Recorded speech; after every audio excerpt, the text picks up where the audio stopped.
Alrighty, so we are sitting down to do another one-shot review.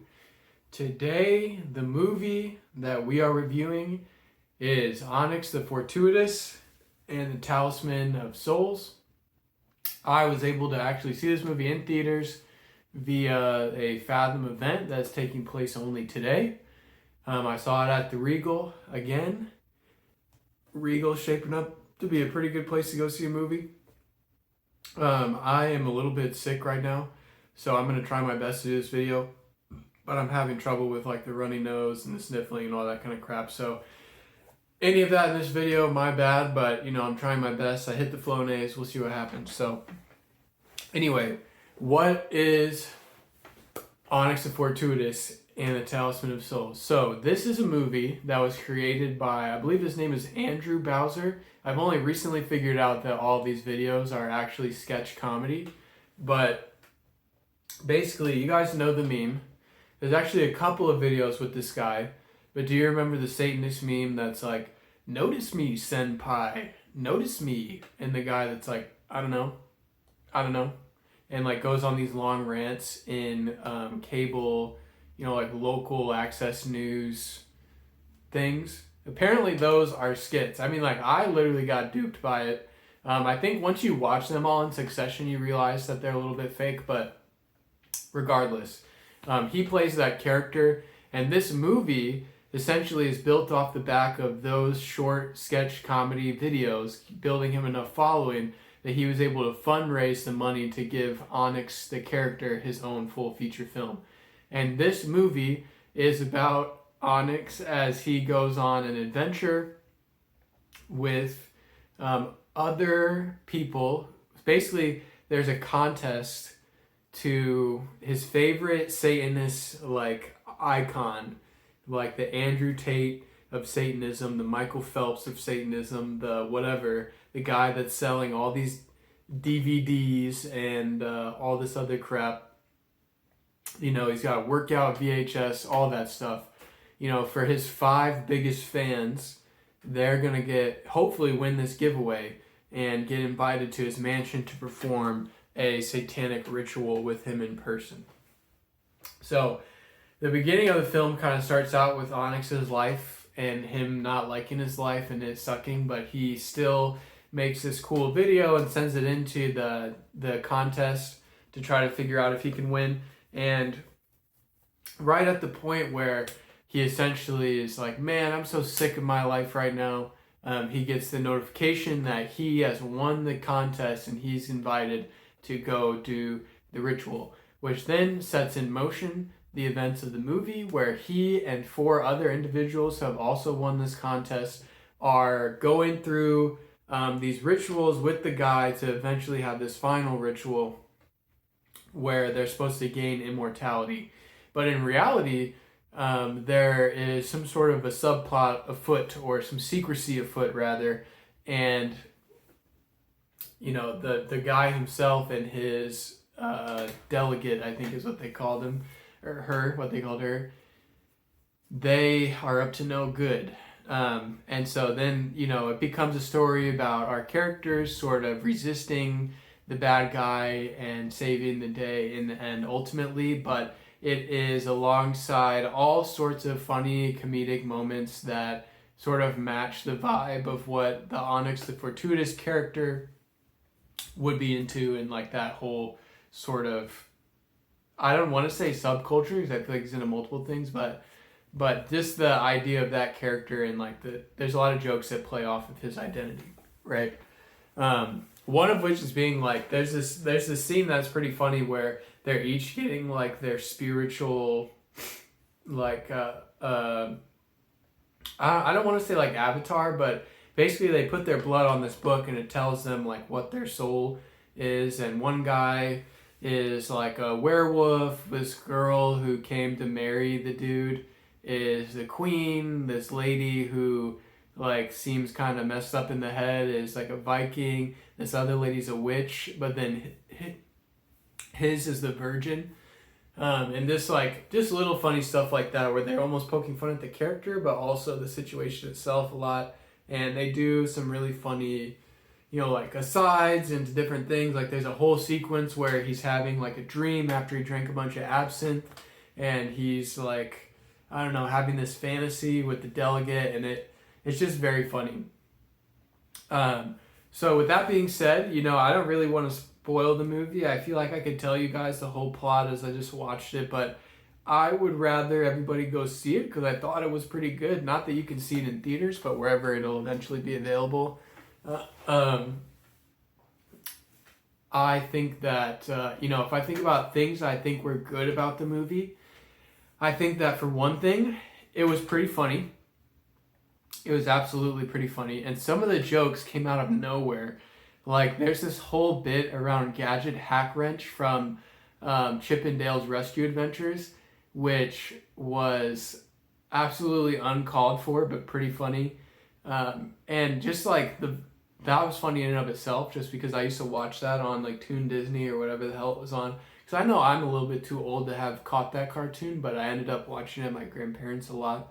But regardless, that was pretty funny. The whole vibe, like he stays in character the whole time, and he is like very much the same guy, but in a way that's not tiring in the movie. Like it makes sense as a person, and it doesn't really get old because they don't lean into it too much, right? So that was pretty good. I think the supporting characters in this film are pretty good too. Especially, I'm not going to lie, the guy that played the professor is actually sort of a sleeper in this, where I feel like his almost like goofiness in the way of him like trying to talk with this like scholarly accent and stuff like that was kind of spot on. The other comedy in it, like there's a scene in the trailer that's in the movie where she's like, I could understand you disrespecting your dad, but this guy, he's your stepdad and my lover. And like that, just like little jokes like that are sprinkled throughout the whole movie. And to that extent, those are also very funny. And then the circumstances that everybody's being put in are so ridiculous. Like I was telling Mary Elizabeth on the way home, because she actually went and saw this with me too, was that, like I can understand why somebody wouldn't be as into the movie as I was, but it does give off this vibe of almost the level, like I do enjoy stuff that is a little bit ridiculous, like JoJo's Bizarre Adventure and Baki the Grappler. Like that absurdism that it's experienced in there is also a little bit in this movie, in what way you can do it in a live action film like this. And I appreciate that because that is just funny to me, right? So I like all that about the movie. I think that the movie was actually shot pretty well as well. Like it doesn't seem like, there are movies when you're watching it, like recently when I saw The Nun, or when I saw Expendables 4, or when I saw there's another one I didn't like very much, but the cinematography in it, you can tell that they're like lazy shots, and they're just kind of doing whatever it is they think is just gonna, like, the plot is the only thing people are watching, and they're just taking this camera and they're making sure they're putting it on people while they're talking. You know what I mean? This movie, like, even though it is this indie film, it was surprisingly well shot, well casted, well acted. Like, across the board, it was pretty good. So that as well is kind of to the benefit of the movie, where it being a movie that releases for one day in theaters, it makes you feel like it's going to be something more like esoteric or more, only for certain people or what have you. But this movie really was, I could see in any other universe or timeline or whatever, this movie just being plugged right in as a regular feature along with every other movie. And you would probably, it would probably get decent scores and be okay, and people would go see it. You know what I mean? So with that, on top of it too, I feel like, maybe there is some hope. Maybe after this showing, there'll be more screenings later on. I don't know. But I just enjoyed that aspect of it too. I felt like it was done with purpose. It wasn't just like lazily put together. It was pretty good. Only thing I don't like about the movie is there were a couple of things that were done on purpose that I felt like sort of broke the immersion a little bit, just because it was like certain... He literally said before the movie, like the guy went on and talked about the movie before it started, because it was one of these Fathom events, and So I get that this was on purpose, but he was like, I wanted to tell a throwback sort of story movie, which it was. It felt like a throwback movie. It really did.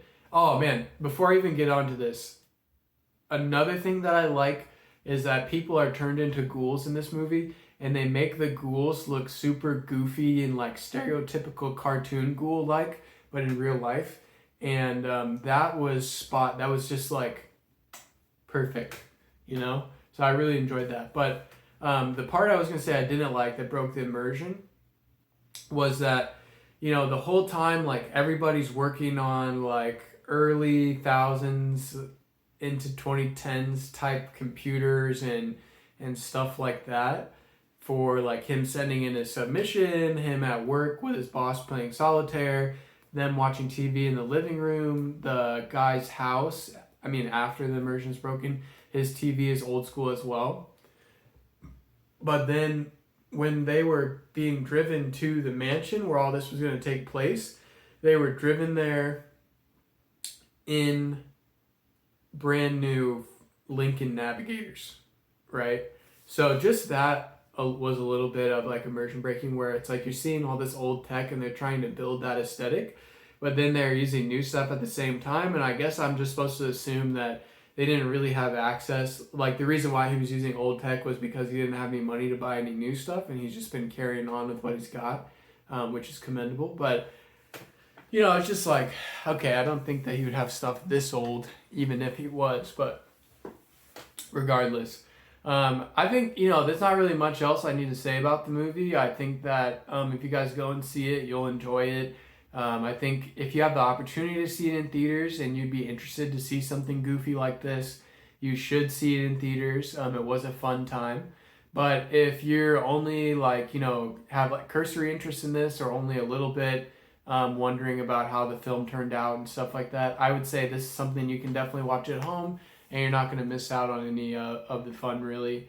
And then if I plug this into my score out of 5, it's a hard one because I know it's like an indie film, and I know that I have a little bit of a bias in my head towards it.